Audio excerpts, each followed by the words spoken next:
پیش کرنے کی سعادت حاصل کریں. پڑھیں اللہم صلی علی سیدنا مولانا محمد معدن الجود والکرم وآلہ وبارک وسلم صلاۃ و سلاما علیک یا رسول اللہ.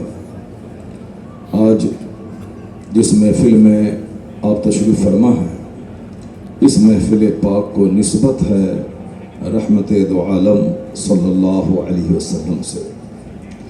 ساری کائنات جانتی ہے کہ وہ جو نہ تھے تو کچھ نہ تھا، وہ جو نہ ہوں تو کچھ نہ ہوں، جان ہے وہ جہان کی، جان ہے تو جہان ہے. نبی محترم صلی اللہ علیہ وسلم جان کائنات ہیں، وہ روح کائنات ہیں، ان کی وجہ سے یہ ساری بہاریں ہیں. اللہ تبارک و تعالی اپنے محبوب کو دنیا میں بھیجنا چاہا تو اللہ نے آسمان کا شامیانہ تنا، اللہ نے زمین کا فرش بچھایا، اللہ نے آسمان کے سورج اور چاند کی قندیلیں لٹکا دی، اللہ نے درختوں کی بہاریں دنیا میں پیدا کی، ندی، نالے، ڈیزرٹ، جھرنا، یہ ساری چیزیں اللہ نے دنیا کی خوبصورتی کے لیے سجا دی. اب اس دنیا میں اللہ نے اپنے محبوب ذی وقار صلی اللہ علیہ وسلم کو مبعوث فرمایا. مبعوث اس لیے فرمایا تاکہ اللہ کے بندوں کو بتا دیا جائے کہ ہمارا مقصد حیات کیا ہے. اللہ کے بندوں کو بتا دیا جائے کہ یہ دنیا کیوں بنی ہے. اللہ کے بندوں کو بتا دیا جائے کہ ہمارا مالک اور خالق اور رازق کون ہے. بتا دیا جائے کہ ہمیں زندگی کس طرح گزارنی چاہیے، ہمارا نظام حیات کیا ہونا چاہیے. تو آقا علیہ السلام خدا کا پیغام لے کے دنیا میں آئے، ہمارا مقصد حیات بتانے کے لیے دنیا میں آئے، دنیا کی ظلمت اور تاریکی کو دور کرنے کے لیے دنیا میں تشریف لائے. آقا علیہ السلام کے آنے کا لمحہ، حضور کے آنے کی زمین، حضور کے آنے کا وقت، حضور کے آنے کا عہد، حضور کے آنے کا زمانہ، ساری چیزیں بے مثل اور بے مثال ہیں. اللہ رب العزت نے اپنے محبوب کے لیے شہر مکہ کو چنا، وہ مکہ جو ام القریٰ ہے، وہ مکہ جو پوری دنیا کی مڈل پوائنٹ میں واقع ہے، وہ مکہ جو تمام پہاڑوں اور ریگستانوں سے گھرا ہوا ایک مقدس شہر ہے، جس شہر کو آباد کرنے کے لیے اللہ تبارک و تعالی فرشتوں کو اس زمین پہ بھیجا کہ تاکہ آسمان کے بیت المعمور کے بالکل سیدھ میں اللہ کے گھر کی تعمیر کی جائے. فرشتوں نے کھدائی کی، اس میں اینٹ اور پتھر ڈال دیے، وہ اللہ کا گھر ہے. کوئی نہ آبادی تھی، نہ کوئی شہر تھا، نہ کوئی سایہ دار درخت، بلکہ چاروں طرف سے فلک بوس پہاڑ، ریگستان، جلے ہوئے جنگل. انسانی آبادی کے رہنے کے قابل وہ جگہ نہیں تھی، مگر اللہ تبارک و تعالیٰ نے اسی جگہ کو اپنے محبوب کے لیے چنا. اور اس کے لیے اللہ نے جناب ابراہیم علیہ السلام کو کہا کہ تم اپنی بیوی اور اپنے بچوں کو میرے گھر کے پاس چھوڑو. محبوب کو بھیجنا ہے، 5000 سال پہلے سے تیاری ہو رہی ہے تاکہ مکہ شہر آباد ہے، تاکہ وہ شہر دنیا کے سارے شہروں میں سب سے زیادہ خوبصورت ہو. مصطفیٰ کو جس خاندان میں بھیجنا ہے وہ خاندان سخاوت، بہادری، علم، حکمت، فیاضی، نالج، وزڈم، بریوری، ہیومینٹی، ہر اعتبار سے دنیا میں لاجواب قوم. تو اللہ نے جناب ابراہیم علیہ السلام کو کہا کہ اپنی بیوی، اپنے بچے اسماعیل کو میرے گھر کے پاس چھوڑو. اس دونوں نفوس کو لے کر جناب ابراہیم آئے مکہ المکرمہ، جہاں کوئی انسانی آبادی نہیں تھی، صرف اللہ کے گھر ایک سمبولک طور پر تھا. یعنی ایک کھدائی کر دی تھی فرشتوں نے، اس میں پتھر ڈال دیے تھے کہ اللہ کا گھر. جناب ابراہیم کی بیوی سیدہ خدیجہ حاجرہ رضی اللہ تعالی عنہ، ان کے بچے اسماعیل کو لا کے اسی گھر کے پاس ایک درخت کے سائے میں بٹھا دیا. وہاں سے واپس ہونے لگا. سیدہ حاجرہ کہتی ہیں کہ یہاں چھوڑ کے مجھے کیوں جا رہے ہیں؟ آپ کچھ جواب نہیں دیتے. پھر دوسری بار کہتی ہیں کہ مجھے چھوڑ کے یہاں سے کیوں جا رہے ہیں؟ کوئی جواب نہیں ملا. تیسری بار کہتی ہیں کہ مجھے چھوڑ کے کیوں جا رہے ہیں؟ کوئی جواب نہیں ملا. آپ ذرا غور کریں گے کہ بہت سارے پرابلمز کا حل صرف خاموشی میں ہوتا ہے. آج سارے لوگ صرف بولنا جانتے ہیں، اس بولنے کی وجہ سے گھر میں فتنہ، شہر میں فتنہ، جو ہندوستان کی پارلیمنٹ ہاؤس ہے وہاں فتنہ، جو اسمبلی ہاؤس ہے وہاں فتنہ، صرف بولنے کی وجہ سے. جبکہ خاموشی میں آدمی کا فخار قائم رہتا ہے، خاموشی سے آدمی کی ہیبت طاری ہوتی ہے، خاموشی سے طلاق کی نوبت نہیں آتی، خاموشی سے بہت ساری لڑائیاں اور جھگڑوں کا خاتمہ ہو جاتا ہے. یعنی یہ سمجھ لیں بہت سارے پرابلمز کا سولوشن صرف سائلنس میں، خاموشی میں. جناب ابراہیم علیہ السلام 3 بار سیدہ ہاجرہ کے کہنے پر آپ خاموش رہے، کچھ نہیں بولا. چوتھی بار سیدہ ہاجرہ کہتی ہیں کیا اللہ کا یہی حکم ہے کیا؟ چونکہ آپ شوہر کو دیکھ چکی تھی کہ ان کی ہر ادائیں اللہ رب العزت کے حکم کی تعمیل ہے، یہ اپنے رب کی مرضی کے بغیر کچھ نہیں کرتے ہیں. اور ہونا بھی یہی چاہیے کہ بندے کے پیدا ہونے کا مقصد ہی ہے رب کریم کی عبادت کرنا. مکان اسی لیے ہے تاکہ میں اس میں رہوں، اور اس میں اس لیے رہوں تاکہ میں دنیا بنانے والے رب کریم کی عبادت کروں. کپڑا اسی لیے ہے تاکہ میں پہنوں، اور اس لیے پہنوں تاکہ میں ستر چھپاؤں، اور ستر چھپاؤں اس لیے کہ میں زندہ رہوں، زندہ رہ کے رب کریم کی عبادت کروں. اللہ نے ہمارے لیے آسمان اور زمین، ہمارے لیے فصلیں، ہمارے لیے فروٹس، ہمارے لیے ویجیٹیبلس، ساری چیزیں بنائی تاکہ تم خوب آرام سے سیب سنترا کھاؤ، سبزیاں کھاؤ، گیہوں اور چاول کھاؤ، آکسیجن سے سانس لو، اور درخت کے پتوں کو کاربن ڈائی آکسائڈ کے لیے تاکہ دنیا کی فضا متعفن نہ ہو. یعنی ایک ایسا خوبصورت سسٹم اللہ نے بنایا ہے کہ تاکہ میری ساری گندگی درخت کے پتے کھینچ لیں اور پھر ہمیں تازہ آکسیجن دے کر زندہ رہنے کا موقع دیں. تو اللہ نے زمین کے نیچے سے پانی نکالا، سمندر کے کھارا پانی کو آسمان پہ لے جا کے ایک پروسیس کے ذریعہ میٹھا بنا کے ہمارے لیے گرایا تاکہ ہم پانی پی کے زندہ رہیں. ورنہ اگر اللہ ایسا نہ کرے تو سمندر کے کنارے بمبئی میں لوگ تڑپ کے بغیر پانی کے مچھلی کی طرح مر جائیں گے. سمندر کے کنارے وہ پانی سے پیاس نہیں بجھ پائے گی ان کو. یہ قدرت کا نظام ہے کہ اسی کھارے اور سالٹیٹ پانی کو اللہ آسمان پہ لے جاتا ہے، اور پھر وہاں سے وَأَنزَلْنَا مِنَ السَّمَاءِ مَاءً مُبَارَكًا، آسمان سے برکت والا پانی اتار کر ہمارے زندہ رہنے کے لیے پینے کا انتظام فرماتا ہے. یہ سارا سسٹم یونیورس کا صرف ہمارے لیے ہے تاکہ میں زندہ رہوں، کھاؤں تاکہ زندہ رہوں، مکان میں رہوں تاکہ بارش کے قطروں سے بچوں، دھوپ کی شدت سے بچوں، کڑاکے کی سردی سے بچوں تاکہ میں زندہ رہوں. اور زندہ کیوں رہوں؟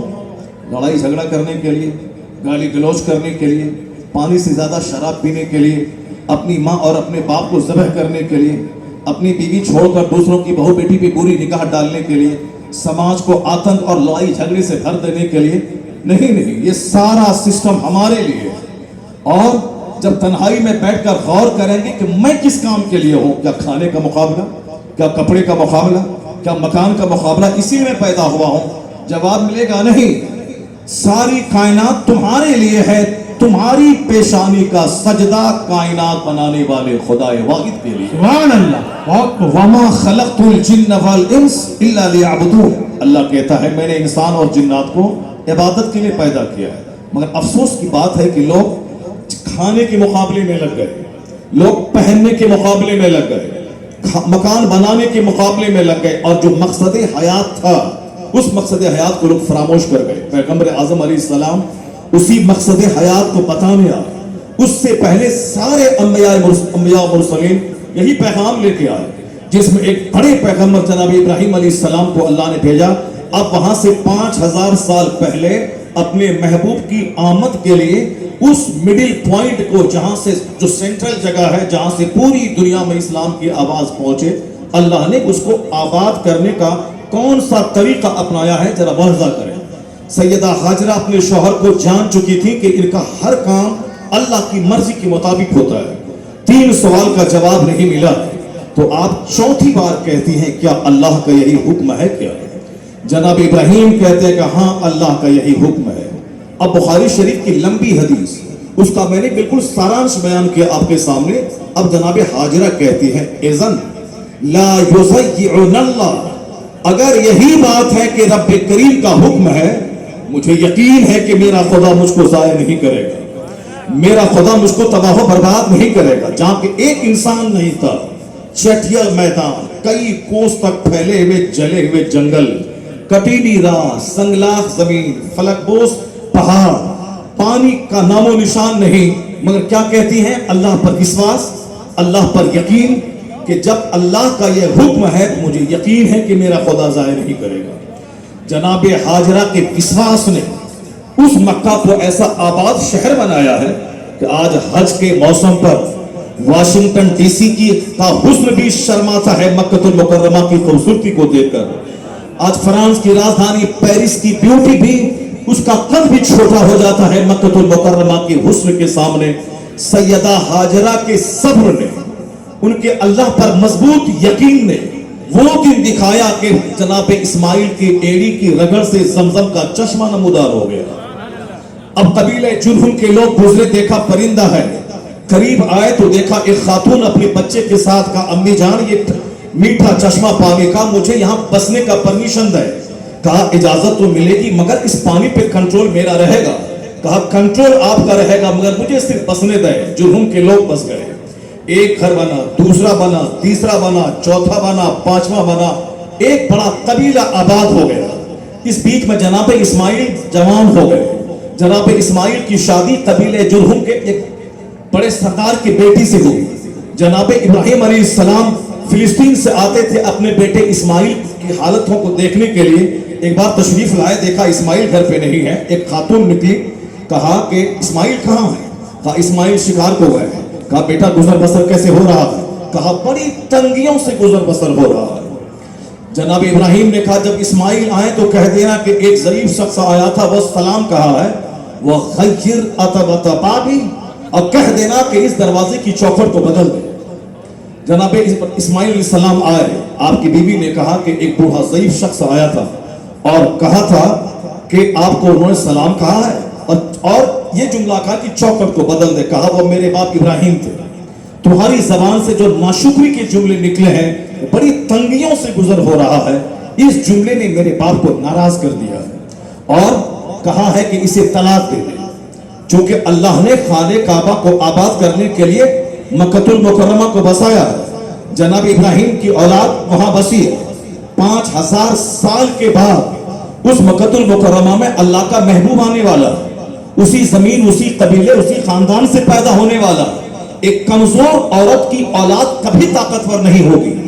ایک عورت جو کمزور ہو، ایک عورت جو ناشکری کی زبان استعمال کرتی ہو، اس کی کوکھ سے، چونکہ اس بچہ اس کے شکم میں پرورش پاتا ہے، ماں کا بلڈ، ماں کا کیریکٹر، ماں کا بیہیویئر، ماں کا کردار، وہ سب دودھ کی دھار کے ساتھ بچوں میں منتقل ہوتا ہے۔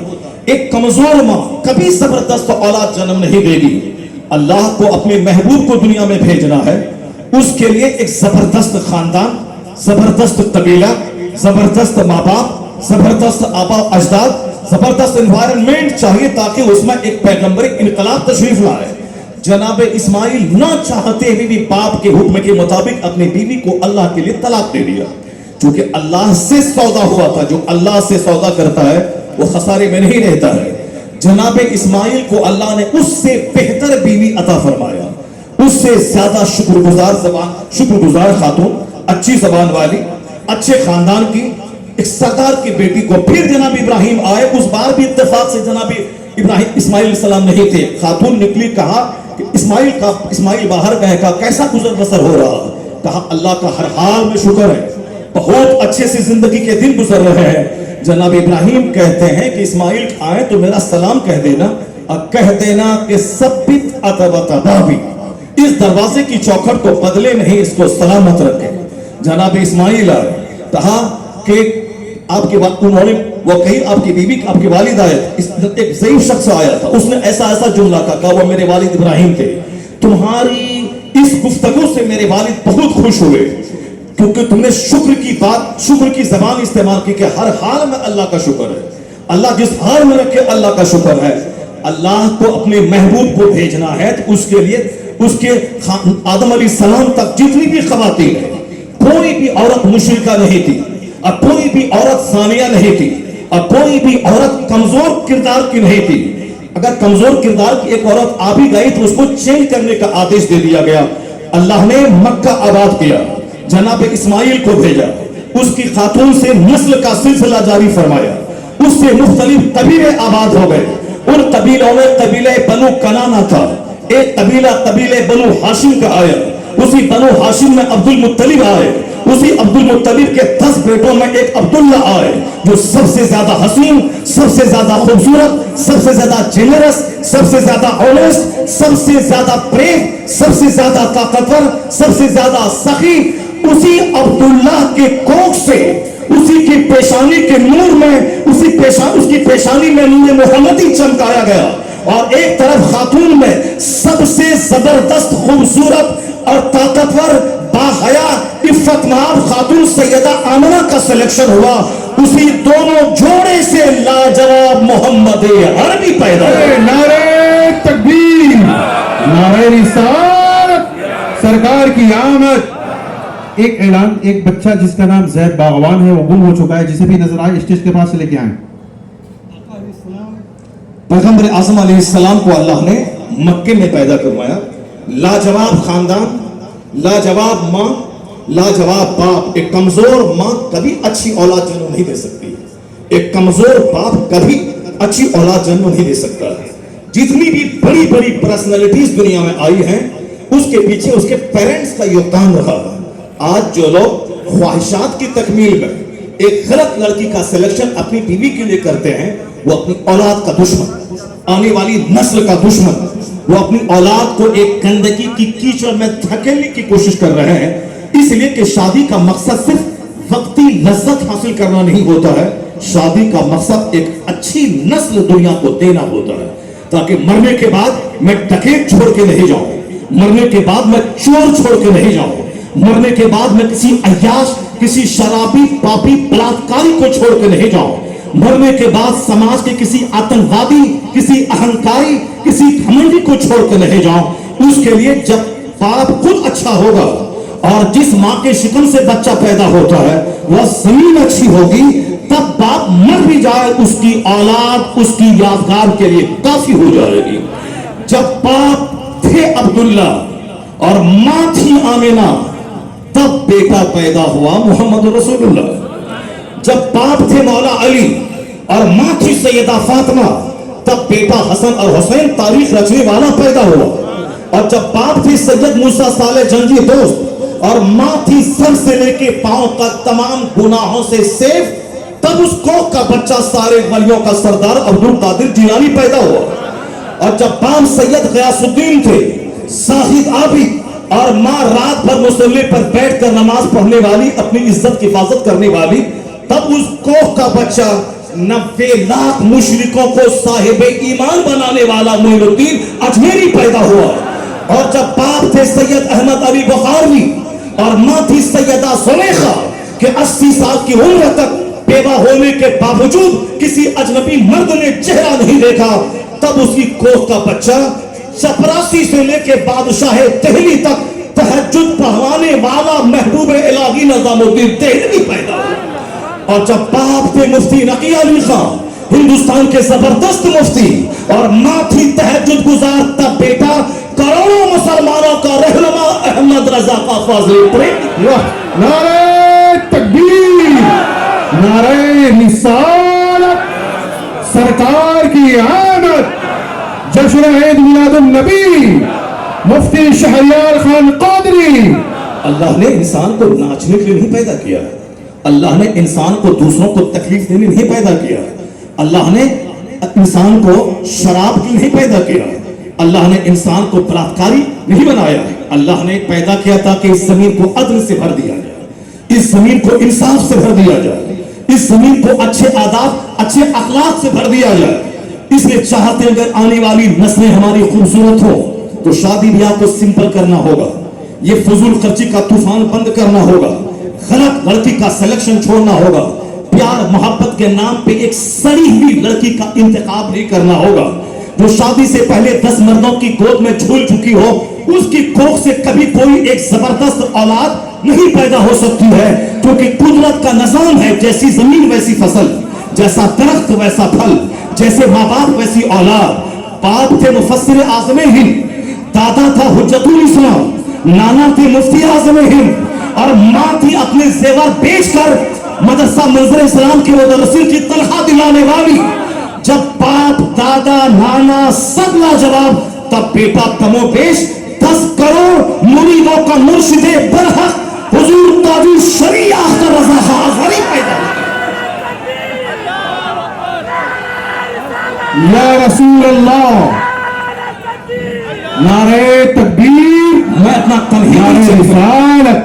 تمہیدی چیپٹر یہاں بند کرتا ہوں، ایک پیغام دیتے ہوئے کہ شادی بیاہ صرف نفس کی تسکین کے لیے نہیں، ایک خوبصورت اولاد کے لیے کی جاتی ہے۔ اس لیے وہ شادی کبھی بابرکت نہ ہوتی ہے جو ماں باپ کی مرضی کے بغیر ہو، وہ شادی کبھی بابرکت نہیں ہوتی جو بھگا کے لے جائے، وہ شادی بابرکت نہیں ہوتی کہ شادی سے پہلے ہی 10 سال تک اس کی عزت کو نچوڑ دیا جائے، اب شادی کے بعد جو اولاد پیدا ہوگی وہ کمزور۔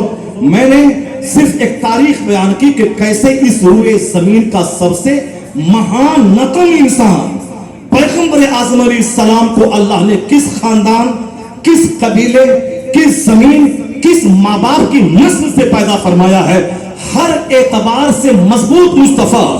چنانچہ جبرائیل امین سے پوچھا گیا، آقا نے پوچھا اے جبریل یہ بتاؤ کہ تم نے دنیا کو دیکھا ہے، جو بتاؤ میرے خاندان، میرے باپ، میرے شہر کے بارے میں کیا کہنا ہے؟ جبرائیل امین کہتے قلبت مشارق الارض و مغاربہا طفت جبلہا و سہلہا، سرکار میں نے زمین کے پہاڑی اور میدانی علاقے کی خاک میں نے چھان دیا، میں نے پوری دنیا کے ایسٹ اور ویسٹ کو الٹ پلٹ کے دیکھ لیا، اور آپ سے بہتر میں نے کسی کو نہیں پایا۔ آپ کے پیدا ہونے کی زمین لاجواب، آپ کا خاندان لاجواب، آپ کی ماں لاجواب، آپ کے باپ لاجواب۔ اسی جناب جبرائیل امین کی فکر کو اعلیٰ حضرت فاضل بریلوی نے شعر کی شکل دیتے ہوئے کہا، یہی بولے سدرا والے چمنے چاہ کے تھالے، سبھی میں نے چھان ڈالے پر تیرے پائے کا نہ پایا، تجھے یک نہ یک بنایا۔ یہ جناب جبرائیل امین کا خیال ہے۔ اس لیے سرکار اعلیٰ حضرت کہتے ہیں کہ لم یأت نظیرک فی نظر مثل تو نہ شد پیدا جانا، جگراج کو تاج ترے سر سوہے تجھ کو شہر دوسرا جانا۔ آج 1500 سال ہو گئے پیغمبر اعظم علیہ السلام کے دنیا میں تشریف لائے ہوئے، ساری دنیا 1500 سالہ جشن عید میلاد النبی منا رہی۔ مسلمان تو مسلمان جو اسلام نہیں لائے ہیں وہ بھی میرے پیغمبر اعظم کی شان میں اپنے دلوں کو نکال کے رکھ رہے ہیں۔ وہ ہارٹس کی فیلنگ، چونکہ اس روئے زمین کا سب سے لاجواب انسان پیغمبر اعظم علیہ السلام ہے، جنہوں نے دنیا میں ایسی کرانتی پیدا کی ہے، ایسا انقلاب برپا کیا ہے۔ آج اگر پوری دنیا میں اسکولز کا سسٹم ہے، کالجز کا سسٹم ہے، یونیورسٹیز کا سسٹم ہے، یہ تعلیمی ادارے کس کے دیے ہوئے ہیں؟ آج سے 500 سال پہلے ہندوستان میں کوئی یونیورسٹی تھی تو آپ مجھے بتائیں، دلی یونیورسٹی کا وجود کب ہوا؟ بمبئی یونیورسٹی کب وجود میں آئی؟ ہندوستان میں جتنی بھی یونیورسٹی ہے سب کی تاریخ 400 سال کے اندر کی ہے۔ میری معلومات کے مطابق آج سے 1000 سال پہلے کوئی کالج دنیا میں نہیں تھا۔ 1000 سال پہلے دنیا میں ایک گروکل کی ویوستھا تھی، ایک پڑھا لکھا آدمی کہیں ہوتا تھا اور چند لوگ اس کے پاس آ کے کسی درخت کے سائے میں یا کسی جھوپڑی میں آ کے شکشا اس سے گرہن کرتے تھے، اس سے پٹھن پاٹھن کا کام لیتے تھے، پڑھتے تھے۔ باضابطہ یونیورسٹی کی شکل میں کوئی ادارہ نہیں تھا، ایک کالج نہیں تھا 1000 سال پہلے۔ میرے پیغمبر کے آئے بھی 1500 سال ہو گئے۔ 1500 سال پہلے امریکہ نام کا کوئی ملک دنیا میں نہیں تھا۔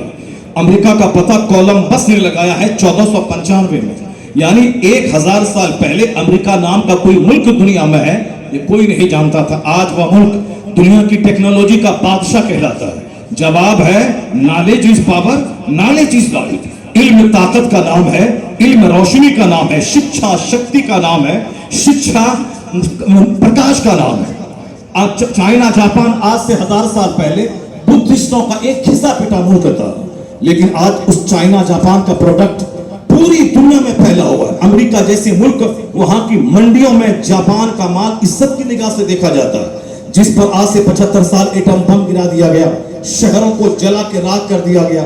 ہیروشیما اور ناگاساکی دونوں شہر تباہ ہو گئے ایٹم بم گر کر، لیکن آج 70 سال کے بعد وہ جاپان ایسے اپنے آپ کو ترقی کے شکھر پہ پہنچایا ہے کہ ہندوستان تو ہندوستان، امریکہ اور یورپ اور آسٹریلیا کی وادیوں میں جاپان کا پروڈکشن بڑی کثرت سے عزت کی نگاہوں سے دیکھا جاتا ہے، فروخت ہوتا ہے، اور امریکہ یورپ کی کرنسی جاپان جاتی ہے. ایک مضبوط معیشت کا مالک ہے جاپان. یعنی 70 سال کے اندر اپنے آپ کو سنبھالا اور آج امریکہ سے زیادہ مضبوط جاپان کی معیشت ہے. تو سوال ہوگا کس چیز نے آپ کو طاقتور بنایا؟ جواب ہے knowledge is power, knowledge is right. علم طاقت کا نام ہے، علم روشنی کا نام ہے. علم طاقتور کو مضبوط بنا دیتا ہے، علم اندھیرا دور کر دیتا ہے، علم رائٹ اور رانگ میں ڈیفرینشیٹ کرنے کی کیپیسٹی عطا کرتا ہے. علم آدمی کو زمین پر بیٹھ کر آسمان کی ستاروں اور سورج پر ریسرچ کرنے کا پیغام دیتا ہے. علم آدمی کو اخلاق سکھاتا ہے، علم آدمی کو انسان بناتا ہے. چائنا جاپان کی ترقی کے پیچھے نالج کا ہاتھ ہے. ہندوستان میں آج سے 500 سال پہلے کوئی کالج نہیں تھا، لیکن آج ہندوستان انجینئرز کا ہب کہلاتا ہے. آج گلف کنٹریز میں 25 سے زائد ممالک میں ہندوستان کے انجینئر، امریکہ کی سب سے بڑی سنستھا میں ہندوستان کے انجینئر. ہندوستان آج انجینئرز کا ملک کہلاتا ہے. آخر ہندوستان جو گھرا پڑا ملک تھا، گھسا پٹا ملک تھا، غریبی اس کی تھی، آج تک یہ ڈیولپڈ نہیں ہے. ڈیولپنگ کنٹریز میں میرا ملک شامل ہے. یعنی ہم ترقی پذیر ہیں، پرگتی شیل ہیں.